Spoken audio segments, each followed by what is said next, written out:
Olá, pessoal. Vamos agora para mais uma das nossas aulas e dessa vez a nossa aula vai ser sobre a Revolução Agrícola. Então, alguma coisa que aconteceu, começou a acontecer há 13 mil anos atrás. Vamos lembrar o contexto, né? Quando a gente chegou ao planeta como Homo sapiens, isso aconteceu mais ou menos há 13 mil anos atrás. Desculpe, 300 mil anos atrás. E quando a gente chegou aqui, a gente já tinha duas tecnologias que nós herdamos dos nossos ancestrais, em especial o Homo erectus.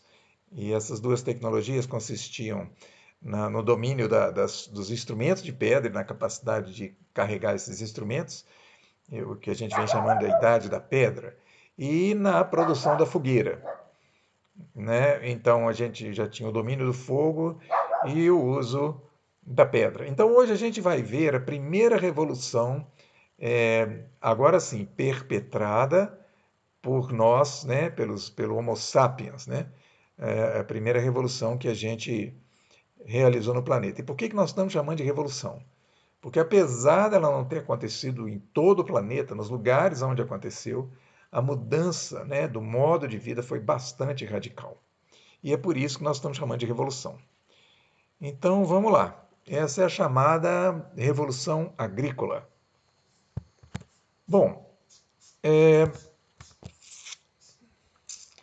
então essa Revolução Agrícola ela teve início há 13 mil anos, né, quando tribos de caçadores-coletores já haviam se espalhado pelo planeta. Inclusive as Américas já eram habitadas, ou seja, nesse terreno que a gente está aqui, nesse solo que a gente está aqui, que hoje a gente chama de Brasil, né? Imagina-se que as pessoas chegaram aqui por volta de 15 mil anos atrás. Então, naquela época, 13 mil anos atrás, já tinha gente morando aqui, né? Nessa região que a gente habita. E nessa época, lá, né, no Oriente Médio, começou a tal da Revolução Agrícola. Quer dizer, foram experiências com agricultura e pecuária, né? Então, ao mesmo tempo em que as pessoas começaram ali a fazer experimentos com sementes, também começaram a domesticar os animais. Ninguém sabe ao certo hoje, tem muito tempo isso, né? Como é que foi que isso exatamente se iniciou? Mas a gente consegue fazer algumas especulações, né? Alguns animais foram, né, possíveis de fazer mais contato, animais mais dóceis e o pessoal oferecendo algum tipo de alimentação, algum tipo de recompensa, esses animais foram se aproximando e assim, né, aos poucos as pessoas iam selecionando aqueles animais que davam para conviver mais de perto com eles, tá? Então, lá naquela parte do Oriente Médio estava, que a gente está chamando aí de crescente fértil, né? Nós vamos chamar de crescente fértil. Lá estava então a azeitona, o pistache, o gergelim, o grão de bico, o trigo, a cevada, o centeio, o boi, o carneiro, o cabrito, o porco. Então é muito interessante que numa pequena porção deste planeta inteiro tinha quase tudo que a gente come hoje. Então, todos esses animais que estão listados aí, né, foram domesticados lá, né? E também essas sementes. Bom, isso é uma coisa interessante, quer dizer, como é que as pessoas começaram de repente a plantar, né? É, não é fácil, porque as sementes eram escassas e, além de tudo, elas eram pequenas, eram menores, bem menores, né, do que as que a gente tem hoje. Então não era fácil de começar, né, a plantar, quer dizer, tinha que abrir mão de comer e colocar na terra. Provavelmente esses experimentos eles começaram com plantas que o pessoal usava como remédio e, obviamente, já tinham reparado na natureza que sementes germinavam, né? Então, devem ter começado a fazer alguns experimentos com algumas plantas que davam remédio, que ele não ia deixar de comer, e depois foram mudando para plantas que eles, né, efetivamente comiam. E isso, né, significava fazer sacrifício de comida, né? Nós tínhamos que colocar alguma coisa na terra em vez de comer, eles tinham que fazer isso. Ou seja, tinha que ter abundância para poder fazer os experimentos e, além do mais, tinha que limpar, né, no sentido de preparar o terreno, né? E como eles só tinham instrumentos de pedra, essa limpeza certamente acontecia por meio do fogo. Então tocava-se fogo em uma região, um espaço, né? E esse espaço, então, né, tinha que apostar ali que aquelas sementes iam se desenvolver e não iam ser atacadas, né, por animais. Então, quer dizer, hoje a agricultura já se faz com muita tecnologia, né? E mesmo assim é né, uma paranoia para proteger os grãos. Imagina 13 mil anos atrás, quando estava começando e quando as pessoas só dispunham de instrumentos de pedra.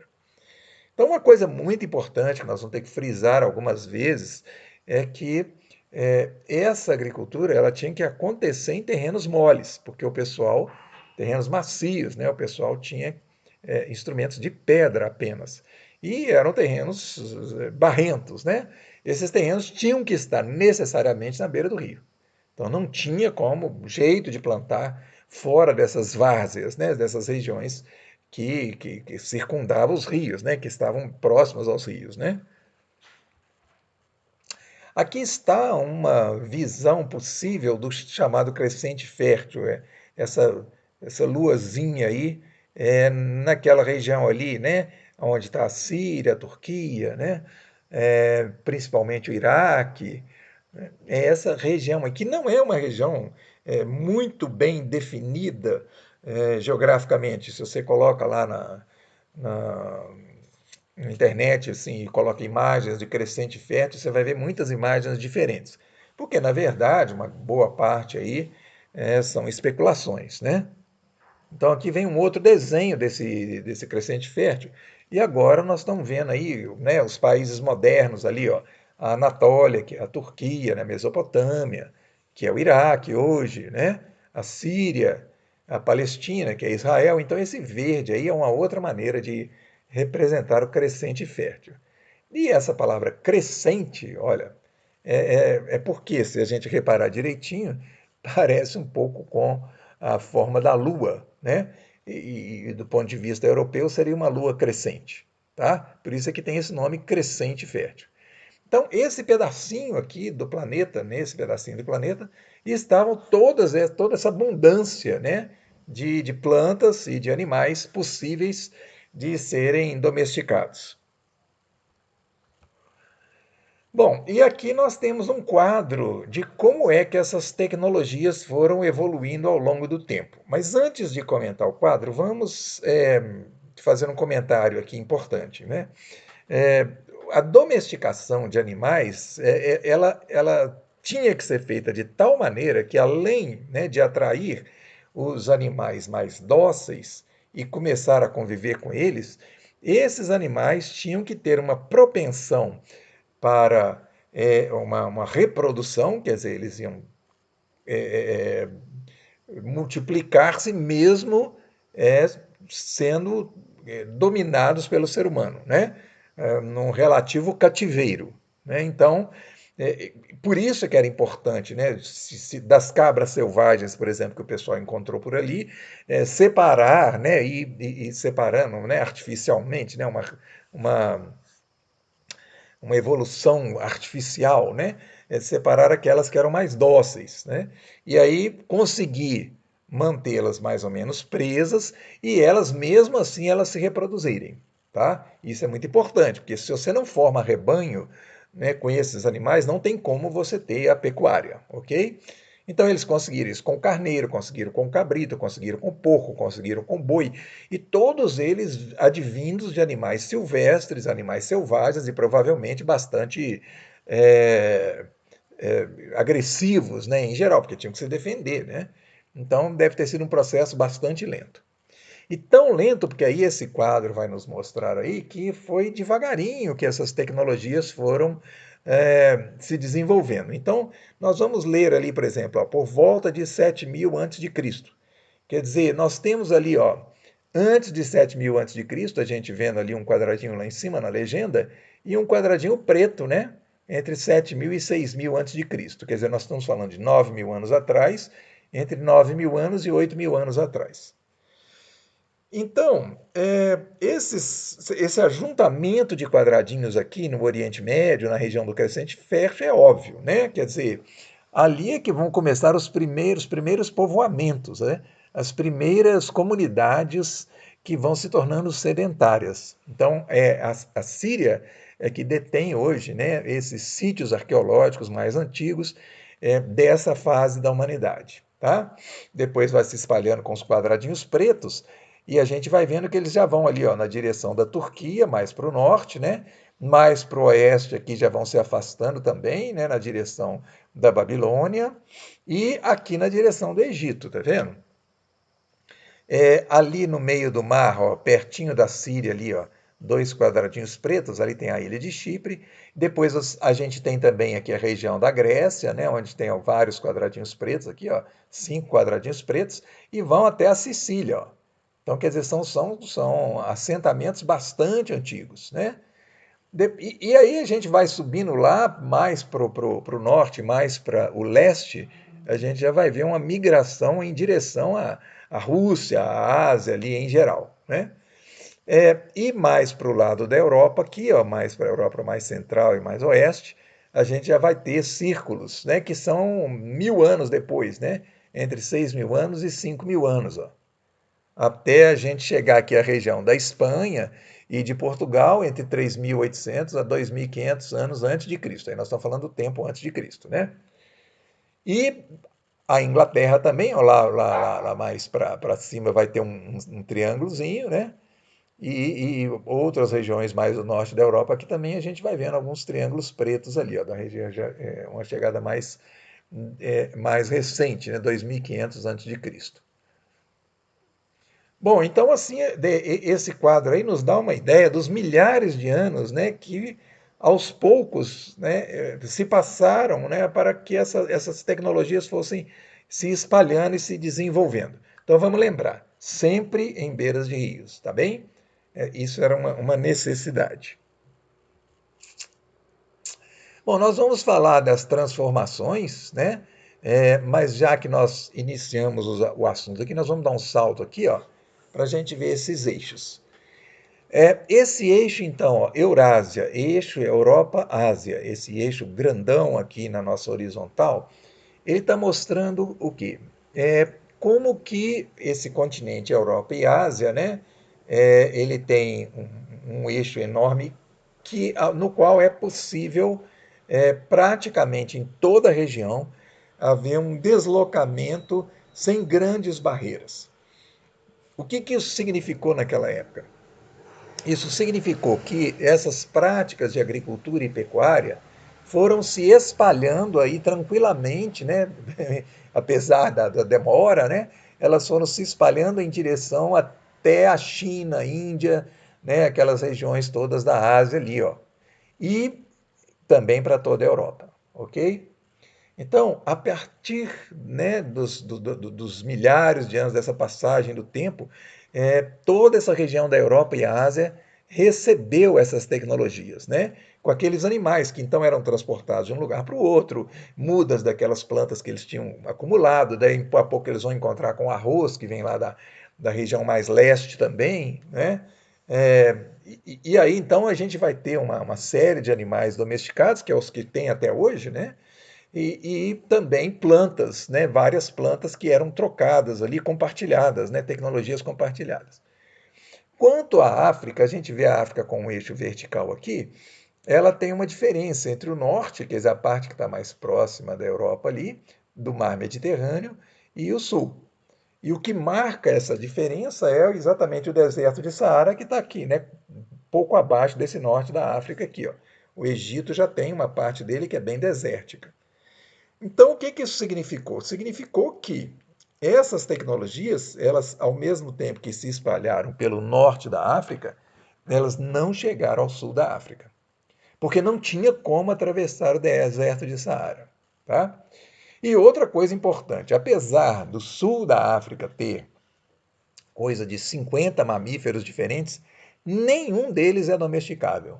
Tá? Então, a gente teve, por exemplo, domesticação do burro, do jumento, do cavalo ali na Eurásia. Né? E na África, a gente poderia perguntar, poxa, mas por que não a zebra? porque ela simplesmente ela não é domesticável. A zebra é muito revoltada, vamos dizer assim, ela fica muito revoltada. Não se consegue domesticar a zebra, tá? Nenhum animal da África foi domesticado. Simplesmente por causa da impossibilidade, não é porque as pessoas tinham menor capacidade. Era a mesma capacidade cognitiva, etc., de quem vivia nesse eixo Europa e Ásia aí. Austrália, idem, nenhum animal domesticável.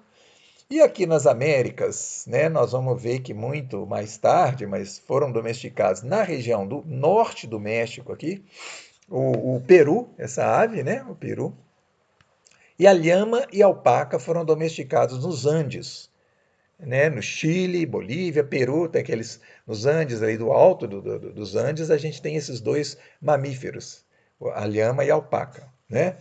É, Em termos de plantas, a Amazônia gerou algumas interessantes, como por exemplo o cacau, que a gente usa até hoje, o milho, e é interessante que os milhos selvagens eram muito pequenos, tá? É, Depois eles foram separando, desenvolvendo o milho, né? O milho que a gente come hoje na espiga, ele é bem grandão, né? O Brasil, nenhum animal domesticável, tá? Mas os índios conheceram o milho, conheceram a mandioca, né? A mandioca se espalhou pelo Brasil inteiro. Também creio que o abacaxi, né? Mas não conheceram, por exemplo, a lhama e a alpaca, nem o peru.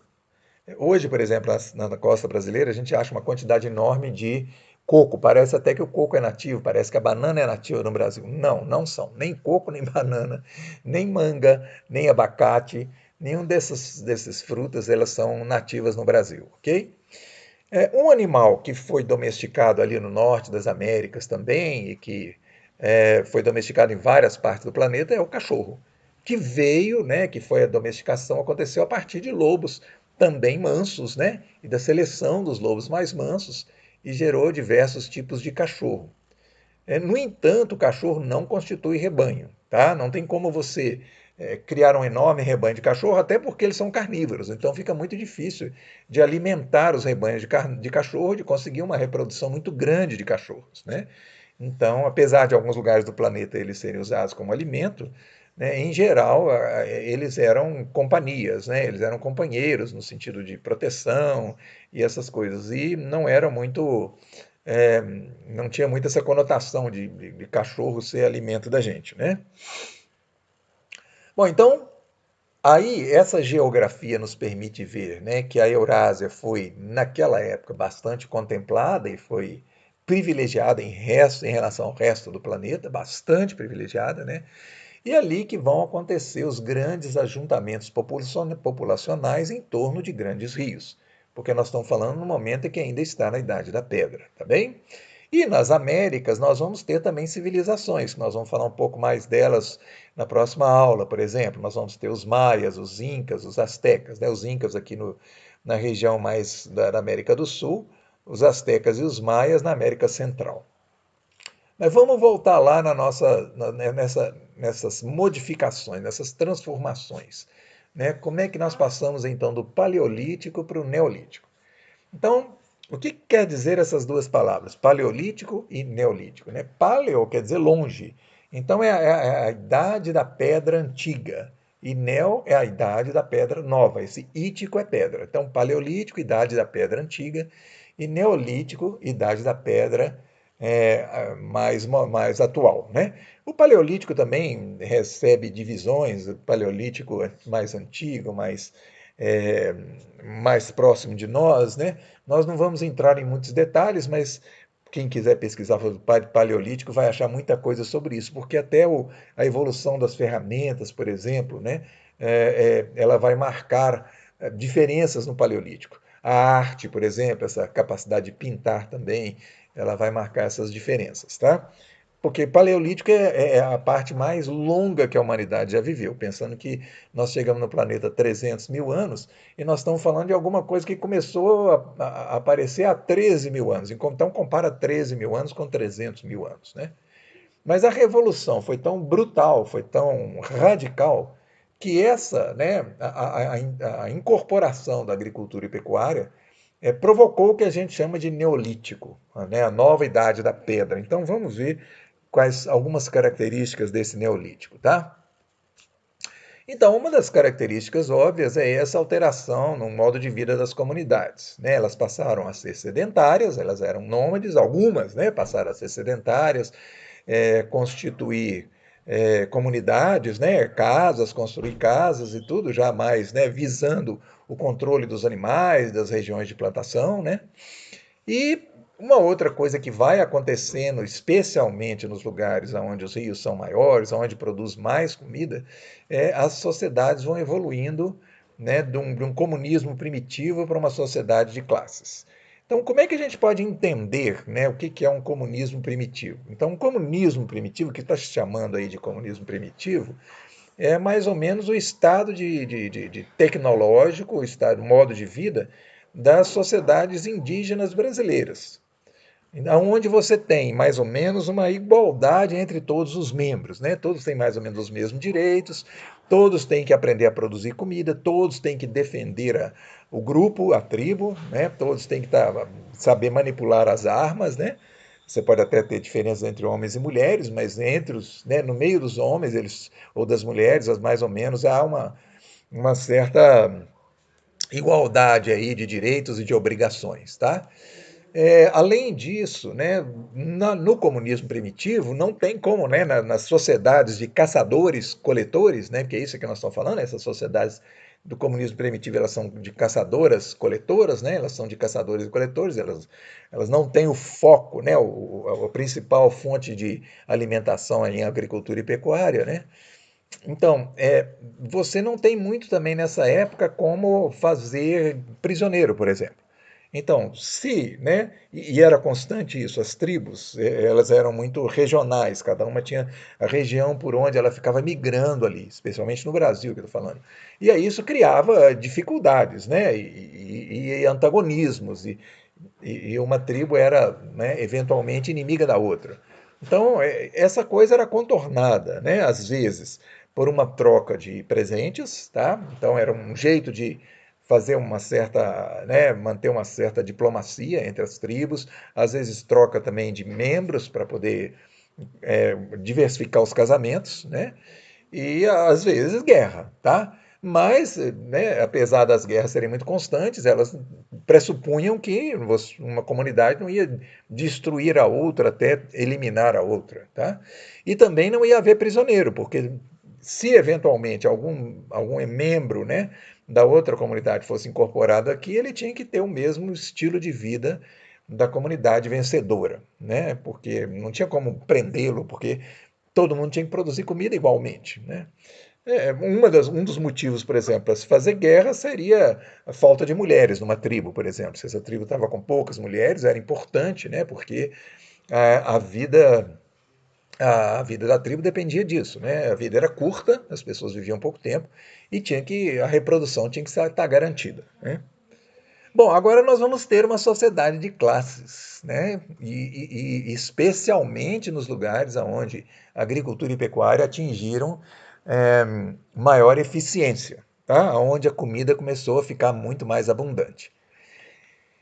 Então, olha só, vão surgir essas primeiras classes aí, ó, de nobres, de sacerdotes, de guerreiros, de artífices e de escravos, né? Então, isso é uma coisa interessante, quer dizer, à medida em que a comida foi ficando mais abundante, a agricultura e pecuária ficaram mais eficientes, a mágica, né, que aconteceu, não sei se a gente pode chamar isso de mágica, é que, de repente, essas comunidades conseguiram um modo de vida no qual pouca gente era necessária para alimentar todo mundo.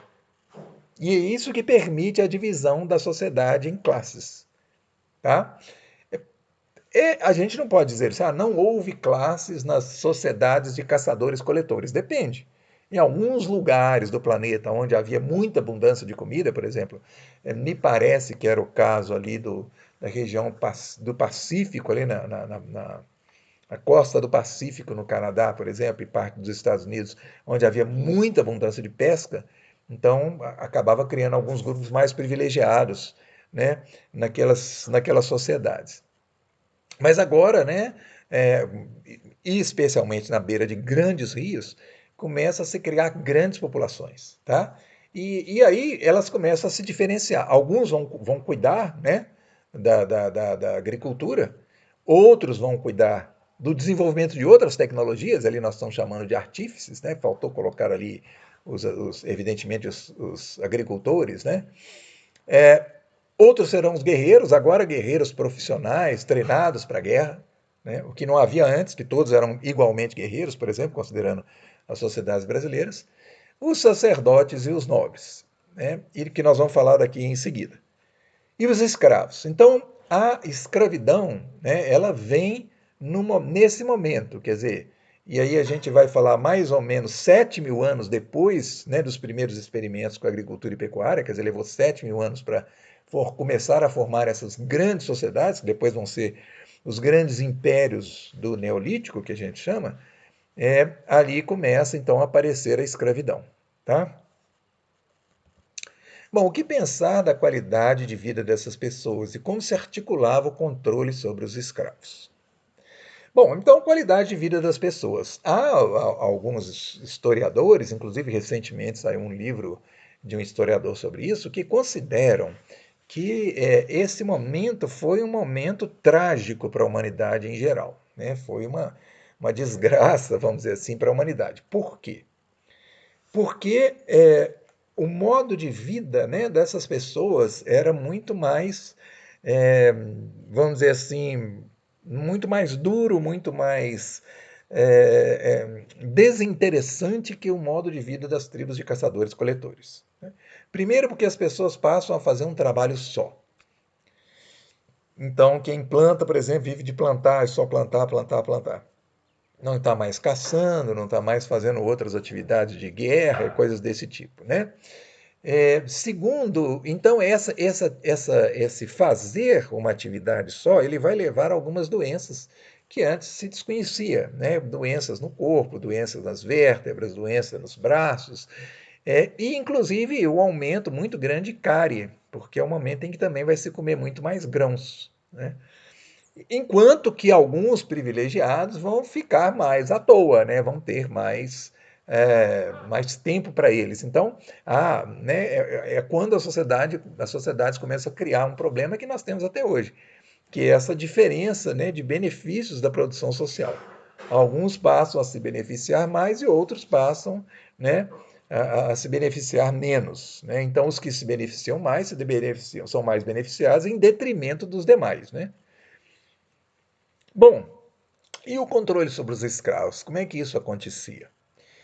Não foi igual em todos os lugares, tá? Mas se a gente pegar, né, a própria sociedade brasileira como exemplo, a gente vê quais as estratégias que os portugueses usavam para controlar os escravos que vinham da África aqui no Brasil, né? Então, essas estratégias, elas não foram criadas pelos portugueses, eram estratégias que já existiam há milhares de anos, né? Então, uma delas, ela passava pela coisa da religião, né, da religiosidade. Então, quando uma tribo era dominada por outra, os dominados tinham, né, duas opções, né, ou eles iriam morrer, ou eles iam ser escravizados. Né? E o escravo ele tinha que se convencer, né, de que ele precisava de ser escravo mesmo. Porque uma vez que se faz um escravo, o escravo torna o seu pior inimigo. Tá? Em qualquer momento que ele tiver uma oportunidade, ele vai te matar. Né? Ele quer sair dessa condição de escravidão. Né? Então, ele é muito perigoso. Então, como era esse controle sobre os escravos? Né? É, em parte, era um controle pelo poder, né? Pelo castigo corporal intenso, né? Um controle mesmo guerreiro sobre eles, né? Em que se colocava os piores castigos para as pessoas que tentassem sair das normas estabelecidas. Aqui o Brasil está repleto de experiências disso. Né? Os pelourinhos, por exemplo, que existiam, eram lugares de se castigar o escravo e todo mundo fica olhando, né? Para servir de exemplo para os demais. Né? Então, esse controle, né, pela força era uma das estratégias. A outra estratégia, que a gente vê aqui também reproduzida pelos portugueses, era um controle sobre a religiosidade. Né? Então, era um controle ideológico. Né? Então, dizia-se, né, aos escravos, vocês são escravos porque, ou vocês foram escravizados, né, porque estavam adorando os deuses errados. Então, olha como seu Deus é fraco. Ele é tão fraco que, em vez de te proteger, você perdeu a guerra. Então, você tem que adorar o meu Deus e não o seu. Né? A gente vê isso, por exemplo, quando os africanos vão chegando no Brasil, que eles têm que aderir à religião dos portugueses. E, ao mesmo tempo, a gente vê que há também, né, uma resistência, né, uma vez que os escravos, é claro, né, eles procuram manter seus costumes, eles procuram manter seu modo de vida, né, suas crenças, eles não simplesmente, né, não aderem ao que é imposto a eles assim facilmente. Então, vai haver sempre uma tensão, né, entre os escravos e os senhores. Mesmo hoje, numa sociedade como a nossa, no Brasil, por exemplo, que a gente não tem, né, pelo menos declaradamente a escravidão, a gente vê que há uma tensão enorme entre, né, aqueles que não têm quase nada e aqueles que têm muito. E essa tensão é intermediada pelos poderes, né? No caso, pela polícia, pelo exército, né? Para controlar as populações que são as populações desfavorecidas, né? Bom, aqui nós vemos as regiões naquele eixo Europa, Ásia e Norte da África, as regiões aonde estavam os grandes rios e foi aonde se formaram os grandes impérios do Neolítico. Então, ali de cara, o rio Tigre e Eufrates, esses dois rios aí, eles formam a Mesopotâmia, né? Que é a região entre rios. A palavra quer dizer região entre rios. Então, ali é onde hoje é o Iraque, é onde foi a Babilônia, né? E vários e vários povos habitaram aquela região ali, tá? Então, aqui se formaram vários impérios, a partir mais ou menos de 3000 a.C. O império do Neolítico mais antigo é o Egito, que se formou a partir de 4000 a.C. na beira do rio Nilo. E ele não, né, não pega o rio Nilo todo. Olha para você ver, o Egito é uma parte do rio Nilo, porque ali tem, né, tem a parte alta do rio e a parte baixa do rio. Né? Na Índia, na região da Índia ali, ó, a gente vê os rios Indo, que hoje está na região do Paquistão, e o rio Ganges, que está hoje na região de Bangladesh.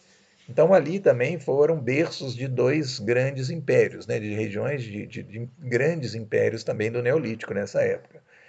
E na região da China, o amarelo e o Yangtze, que no início formavam dois impérios separados, que depois foram unificados. Tá?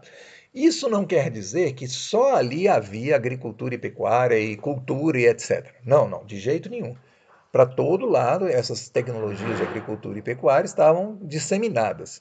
A diferença é que ali havia grandes populações, né? Porque os rios eram muito grandes, as margens eram muito férteis, então permitiam, né, alimentar muita gente, tá?